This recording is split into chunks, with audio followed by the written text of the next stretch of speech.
Hello everybody, it's Gary Mills here and welcome to my lockdown studio. So I've been having a bit of a sort out and I think a lot of you at home are all having a good clear out during this time. So when we're clearing out fabric and things and we're trying to sort of think, well, what is cotton, what's silk, what's wool, what's synthetic, it's not always easy to tell. So I'm going to show you how to identify your fibres or your fabrics just by using your eyes, your touch and the sense of smell. So to do that, you're going to need some equipment. So what you're going to need first of all is something to light your fabric with. So you're going to need a lighter, a match, or you could even have a small candle. Now think of health and safety. One, you will not do this in your studio or in your workroom with loads of fabric around you. I'm having to do that is because I'm in my studio with my camera and my lights, but really you should do it outdoors. The other things you probably might need, instead of holding the fabric with your hands, you might want some tweezers to hold it because you're going to light it. So you don't necessarily want to burn your fingers. So if you prefer to use tweezers, then get yourself some tweezers. The other thing you might want is like a metal or a foil tin, just to maybe if it catches a light, you can drop it into the tin and it's not going to cause any trouble. The other thing that you need, which I've got here, is you can have a bucket of water by the side of you, especially if you're using, you're going to be burning things. Or I've just got on the floor here a bowl of water. Now, I've got to confess that actually, while I was setting up earlier, I actually dropped my camera phone into this bowl of water. And luckily, I got it out really quickly, dried it off, and then I used the hairdryer on it. So hopefully this is all going to record okay. Right, let's get started. So if we are looking at fibres, why would we want to do that? So I like to know what's a natural fibre because I like to dye fabrics. So I use indigo dyeing and natural plant dyes. So if it's a natural fibre, it's going to take better. Synthetic will not take. Another reason might be that for the making. So you might be making a garment, you might be making maybe a quilt, and you want to know that you're making it in natural fibres because it's just that much more easier to stitch and sew and to put together. The third reason that I thought of might be the financial cost of it as well. So you might be making something to charge to somebody else, and you want to know, well, I've used silk, I've used wool, I've used cotton, and so therefore it's a bit more of a premium price rather than using a synthetic.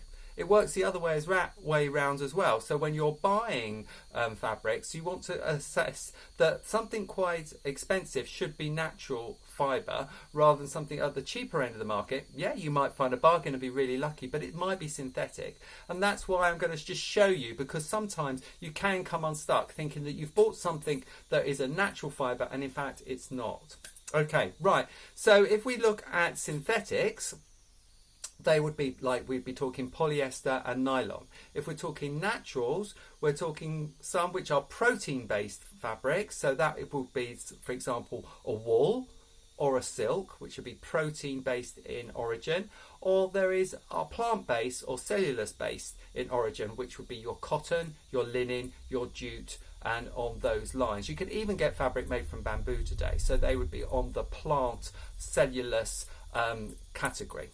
How can you tell what's what? Right, so one very quick thing to do, first of all, is let's just do wool. Let's do a wool, let's do a protein-based fibre, and let's do a plant-based fibre, and you can tell the difference. So I've got a piece of wool here. I'm just going to cut a piece off, and in fact, I'll just actually hold up both pieces of fabric that I'm going to test. So we've got two pieces of fabric. They feel the same. They feel nice and soft. They've got like a wool feel to them. They've both got a nice weave as well, and they've got a nice hang. So it hangs nicely as well. So I'm going to put those both down. So I'm going to pick up the first bit, which was this one from my right. Now this one, it feels like wool. Slightly, some people don't like wearing wool to the skin because it can be a bit itchy. Anyway, I'm going to just light the edge of it. So I'm just going to run the flame up against the edge of that fabric. I'm going to smell it.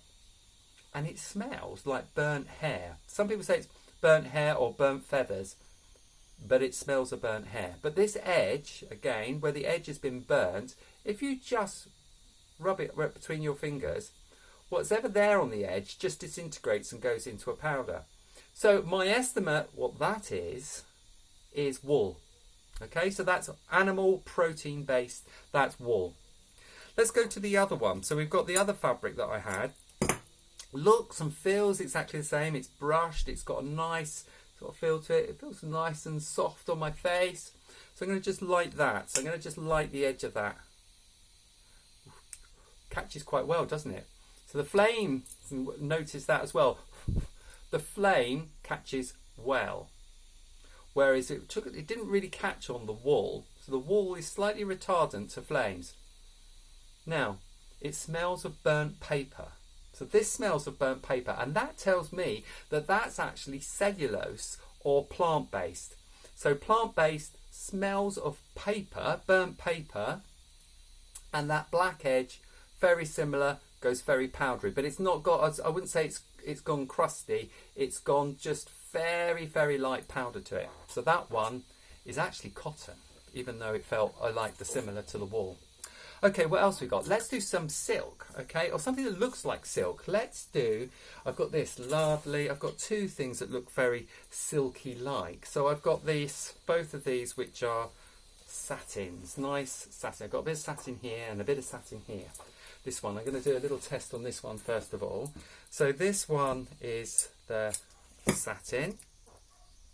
Okay, it's been what we call polished one side, gives it that nice satin feel to it. So if I light it, or put the lighter next to it, like that, it starts to curl up immediately. Hasn't actually really caught a light, but it's more melting than actually lighting. And it's got a very nasty smell to it. It doesn't smell very nice. So I wouldn't smell it for too long. Because in fact that's a synthetic and it's most likely a polyester. Now the edge has cooled down. Don't touch the edge. As soon as it starts to curl and looks like it's melting, that will be molten plastic. And in fact now it's actually cooled down, it's actually crusty and hard plastic. So that is pure polyester. Let's take the other one. Looks the same, feels the same, but in fact when I've got it in my hands, it actually feels a bit dry. It feels drier. How can something that is dry as the other thing, but start to feel a bit drier in your hand? So quite dry. If I just run the, let's find a little bit of the fibres here. If I just run the lighter up against the edge of that, smelling like hair feathers, smelling like burnt hair and feathers.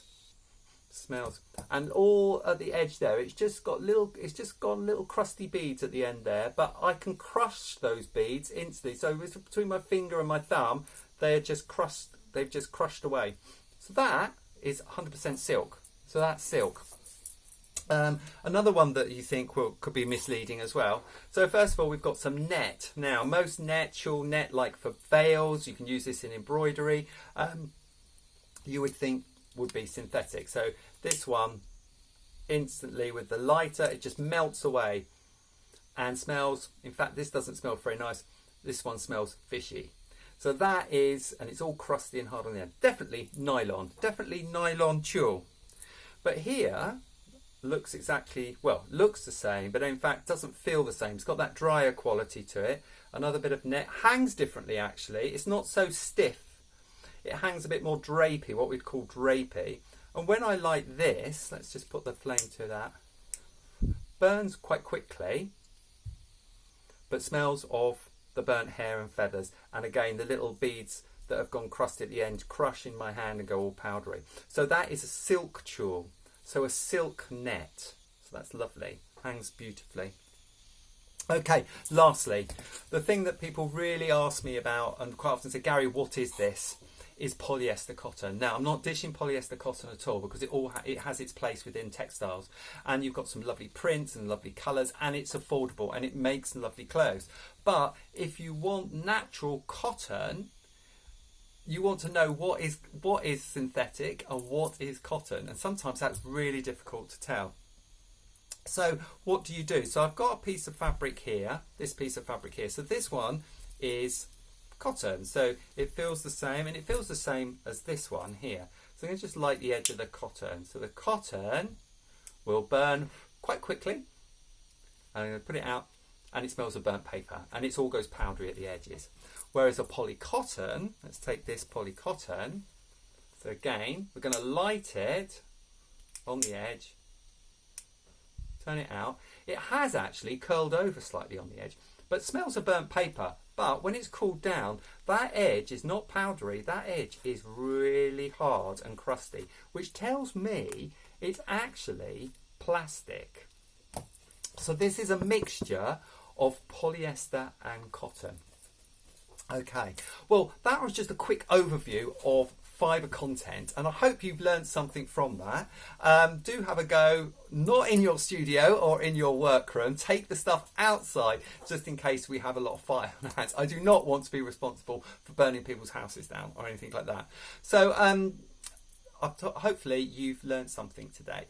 If you want to buy me a coffee, don't forget you can go to www.buymeacoffee.com/Gary Mills Design, or you can follow me on Instagram, you can follow me on Facebook on X More Inspired, and also on my YouTube channel. Hopefully you enjoyed that. Hopefully this phone's worked, even though I dropped it in a bucket of water, and I look forward to seeing you again soon. Okay then, bye bye.